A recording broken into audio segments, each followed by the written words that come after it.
Turkish delight. Like comment and share करना तो बिल्कुल भी ना भूले। बिस्मिल्लाहिर्रहमानिर्रहीम। अस्सलाम वालेकुम। कैसे आप सब?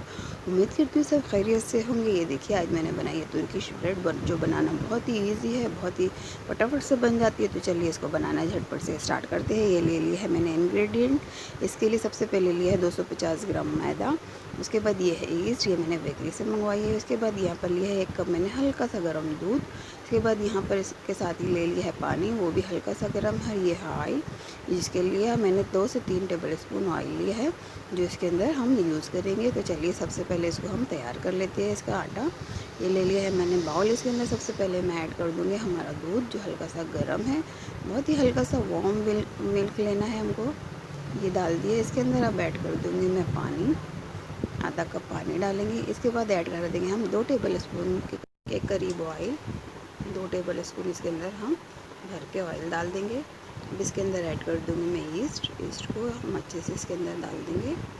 ये मैंने बेकरी से मंगाई, आप चाहे तो पैकेट वाले ड्राई ईस्ट भी यूज़ कर सकते हैं। थोड़ी सी डाल देंगे इसके अंदर शक्कर और इसे बहुत ही अच्छी तरीके से विस्कर से मिक्स करेंगे, ताकि हमारी जो ईस्ट है वो अच्छे से मेल्ट हो जाए। ये देखिए बहुत ही अच्छे से इसको हम बीट कर लेंगे। अभी अच्छे से बीट हो गई। अब इसके अंदर ऐड कर देंगे हम अपना मैदा। मैदे में पहले से ही मैंने उसके हिसाब से नमक डाल दिया है। आप अपने टेस्ट के मुताबिक इसके अंदर नमक ऐड कर सकते हैं। ये पूरा आटा मैंने इसके अंदर ले लिया है। इसके अंदर हम अलग से ऐड करने की पानी की या दूध की ज़रूरत नहीं, बस इतने में हमको बहुत ही अच्छा सा सॉफ्ट सा आटा गूँध लेना है। ये देखिए उतने ही पानी बहुत ही सफिशिएंट है इसके लिए। एकदम इस तरह से स्टिकी सा हमको एक आटा तैयार करना है। ये देखिए है ना एकदम स्टिकी सा।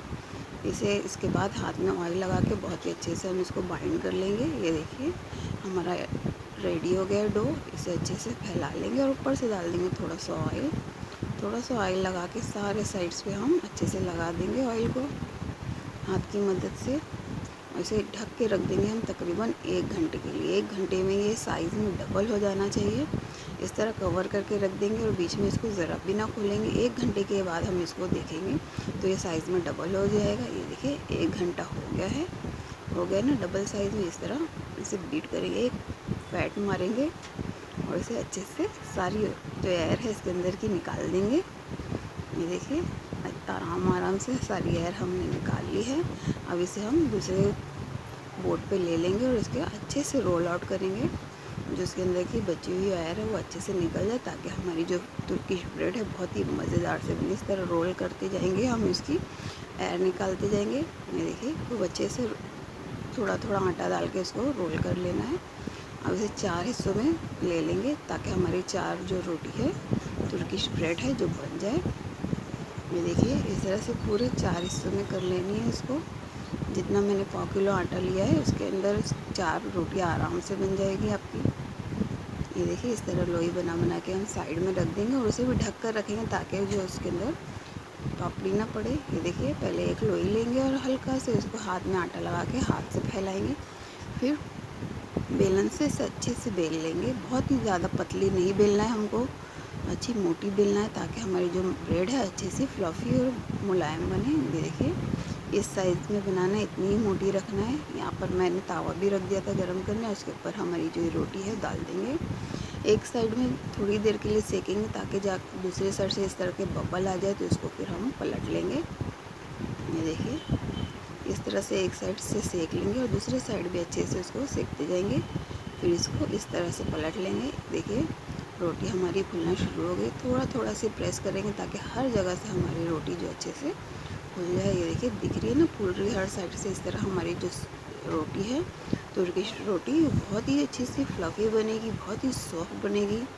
ये देखिए और इसे फिर से हम पलट के दूसरे साइड भी अच्छी तरीके से सेक लेंगे। इसी तरह मैं चारों रोटी हमारी सेक लूँगी, दोनों साइड से पलट के। इस तरह से हमारे मार्क्स आने चाहिए, ज़्यादा हमको उसको डार्क स्पॉट्स नहीं लाना है। ये देखिए तैयार हो गई हमारी चारों रोटी। अब इसको हम लेंगे बटर। ये मैंने पिघला लिया है, मेल्टेड बटर लिया है। इसके अंदर थोड़ी सी डालूँगी मैं धनिया की पत्तियाँ, एकदम बारीक काट के हमको डालना है।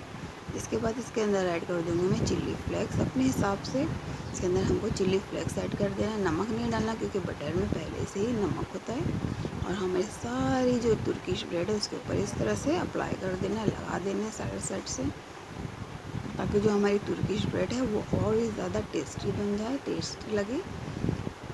ये देखिए सारे साइड्स पे हमने लगा दिए, ये सारी रोटी पे मैं एक साथ लगा दूँगी। इस तरह से सारे साइड पे फैला के लगाते जाना है। चिली फ्लेक्स अगर आपको नहीं डालना तो कोई बात नहीं, लेकिन अगर डालेंगे तो इसका टेस्ट बहुत ही ज़्यादा अच्छा बनेगा। ये देखिए सारी मेरी तुर्किश ब्रेड, तुर्किश रोटी बहुत ही आसानी से, बहुत ही फटाफट से घर में तैयार हो गई है। ये देखिए कितनी सॉफ्ट बनी है, ये देखिए एकदम आराम से फ्लिप हो जा रही है। देखिए कितनी सॉफ्ट, मज़ेदार और बहुत ही टेस्टी बनी है। आप इसको घर में एक बार ज़रूर ट्राई कीजिए और मुझे बताइए कि आपको मेरी ये रेसिपी कैसी लगी है। ये देखिए एकदम आराम से फ्लिप, एकदम आराम से पूरी फोल्ड एकदम स्पंजी बनी है। आप इसको बनाइए और कोई भी बहुत ही बढ़िया सी डिश, बटर चिकन है, चिकन अंगारा है, बहुत ही ऑथेंटिक चिकन की डिशेस के साथ ये बहुत ही मज़ा देती है। तो इसे एक बार अपने घर पे ज़रूर ट्राई कीजिए। देखिए कितनी अच्छी हमारी तुर्किश ब्रेड रेडी हो गई है ना, दिख रही है ना मज़ेदार। तो खाने में भी ये बहुत ही टेस्टी, बहुत ही मज़ेदार बनी है। आप इसे ज़रूर घर पे ट्राई कीजिए और मुझे ज़रूर बताना कि आपको मेरी रेसिपी कैसी लगी। और मुझे इंस्टाग्राम पे भी आप फॉलो कर सकते हैं, वहाँ पर आप मुझे अपनी रेसिपीज़ के कमेंट करके बता सकते हैं कि आपको मेरी रेसिपीज़ कैसी लगती है। तो मिलती हूँ इंशाल्लाह नेक्स्ट वीडियो में, जब तक के लिए अल्लाह हाफिज़। Don't forget to subscribe with bell icon. Thanks for watching. अल्लाह हाफिज़।